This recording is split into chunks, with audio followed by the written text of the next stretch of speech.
if they actually end up I want Mick Schumacher to do well. I want him to do well, but I just... What is going on, guys? It is JJ here, back with a new video, and today we're going to take a look at all of the F1 teams ranked after the testing of 2022 in Bahrain. It is race week, so it is going to be extremely exciting to sort of get down to the nitty and gritty of it, including qualifying, including our first race of the season, including my probably first full race watching, you know, being woke with the F1 knowledge that I have now. So let me know what you guys think of these rankings. Let me know what you guys thought about testing.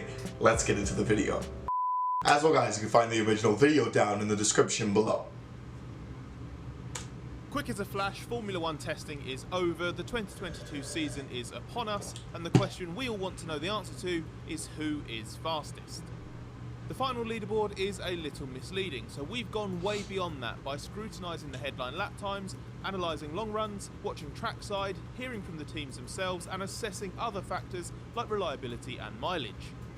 And because we're apparently desperate to get torn to pieces in the comments and maybe even by a few people in the F1 paddock, we've combined all we know and done our best to rank the teams after pre-season. Yeah, I mean, everyone in all of the comments of all of my testing videos say, never read too much into testing, it doesn't mean anything. But it has to mean something. Like, it has to mean something heading into the season in terms of like what teams are able to accomplish. Journalists Ed Straw, Mark Hughes and me, Scott Mitchell, all drew up our own rankings. Some parts were identical, but some were completely different.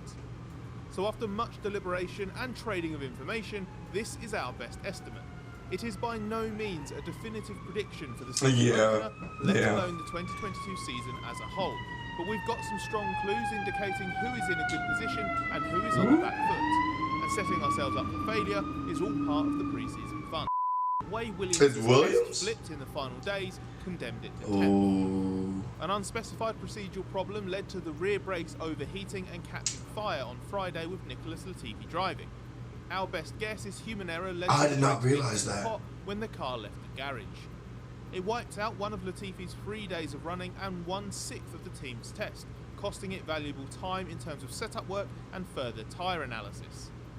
The car looks okay on track and we expect it to be fighting in the lower half of the midfield group. It has otherwise but it essentially just never got out of testing. Setbacks, but with one dramatic issue, Williams has gone from looking in good shape to admitting it's on the back foot. The Alfa at number 9. Alfa Romeo entered the second test behind schedule, but made good progress in Bahrain. Valtteri Bottas set the 6th fastest time, which was made all the more eye-catching by the fact he did it using the C3 Pirellis. But far more importantly, after struggling in Barcelona with reliability problems, some caused by the aggressive porpoising issues and others unrelated mechanical maladies, Alfa Romeo racked up a healthy 343 laps in Bahrain. Floor tweaks allowed it to find a compromised ride height where the car is under control and reasonably quick. But the big concern for star new signing Valtteri Bottas is reliability. Alfa Romeo was far from trouble-free in Bahrain, with different problems cropping up. Technical director Jan Monchaux admits the combination of the risks taken to get close to the minimum weight limit and the loss of running during testing does mean reliability cannot be guaranteed. And while its headline it's a giant question mark. This is a team that has a history of doing extremely low fuel runs at the end of testing. Alpine at 8. Alpine had its various problems in Spain and again a few in Bahrain, but it enjoyed a much better final couple of days of this test. Over the course of last week, Alpine looked like at various stages it could be anywhere between the front of the midfield pack and in the back half of it. It has suffered from porpoising, but the team insists by the final day it got a handle on that problem and knew what would trigger it and which changes were required to soothe it. There were also indications that setup improvements had given the car a better balance by the end of the day, although Alonso's eye-catching late run depended on lower fuel and the second softest compound. But it is incredibly congested. So they need perfect conditions to run really well. Out in Q1 one week and through to Q3 the next. AlphaTauri, this is going to be a very interesting. I think it's going to be a very interesting bunch. Time during pre-season testing without any major problems, and it racks up the mileage. The car is certainly quick enough to be in the thick of this ultra-close midfield. But despite completing the third highest mileage of any team, technical director Jody Eggington believes the team still has a lot to learn about its car. AlphaTauri did hit problems with porpoising, as the lurid in-car footage of Pierre Gasly from day one of the Bahrain test showed, but got the car under with his control. bouncing up and From down. track side, it looks consistent and predictable, if slightly more understeery than some in certain corners. But as for its pace, even the team isn't really sure. Really? Aston at 6? Yeah, you know what, that's fair. The Haas car is ahead of Aston. Ending up only 9th quickest of the 10 cars and rarely grabbing the headlines. But historically, it's been kind of silent, kind of quiet team. Down during pre-season. Even in its peak overachieving underdog Force India days, its drivers were usually found in the middle of the timesheets at best. What really caught the eye was its long-run pace, which suggested the AMR22 is genuinely in the mix to be at the front of the midfield pack, although it is in very close company with a handful of other teams. As Sebastian Vettel put it, lap times are irrelevant, but Aston Martin successfully phased in some new parts in Bahrain, and the car does appear to be working as expected. And it's gorgeous looking. It's very gorgeous. Among the better prepared teams, that side pod is so dirty. I love it. There's the Haas car. I was wondering when it was coming. We know what you're thinking, but this has been a weird pre-season for Haas, so why is it so hard to It's believe very interesting. If you'd predicted a few weeks ago that Haas would top a day of testing with Kevin Magnussen and end it second fastest with Mick Schumacher driving, you'd have attracted some seriously funny looks. That's The Haas unreal. was almost certainly running low fuel and probably higher engine modes than some others, and it had different track conditions because it was allowed to run later in the evenings as a compromise for a cargo issue causing it to miss the first hours of the test. But whether it's on the lap times, the TV screens, or through our own eyes watching trackside, Haas is impressing. Magnussen even did a good long run in the final morning. If they actually end up I want Mick Schumacher to do well. I want him to do well, but I just Haas is so hit and miss for me. You can get your hopes up and then just get let down. The bottom line is the VF22 has a good foundation. It looks good too, though. That's the thing. Problems.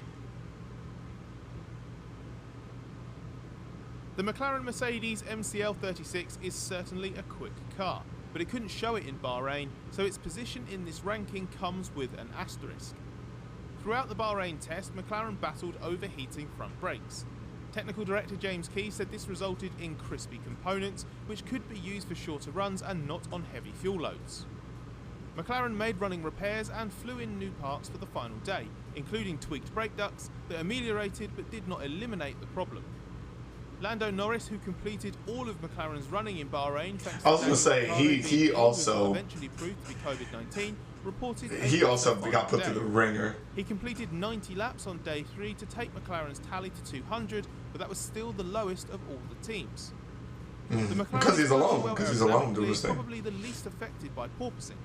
The question is whether its brake fix will be enough for it to show its true performance in the first Grand Prix. Mercedes at 3, so Red Bull's at 2 and Ferrari's at 1, I guess. Look in any shape to compete with the top 2 teams in our list.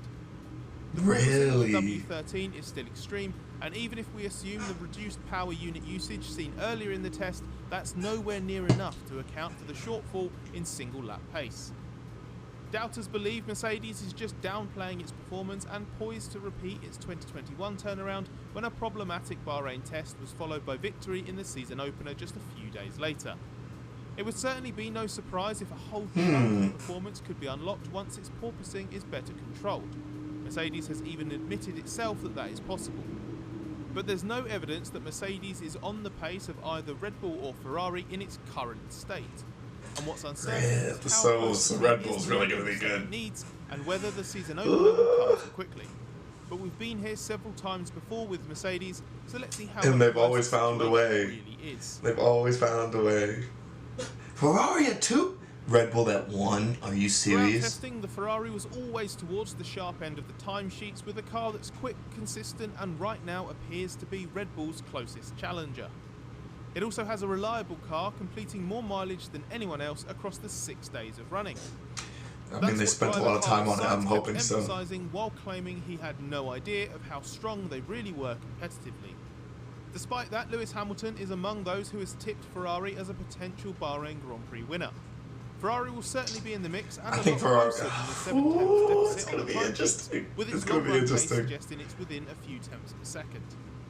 The key question is power unit performance. Ferrari's taken another big step with the engine this year, and rival teams are impressed.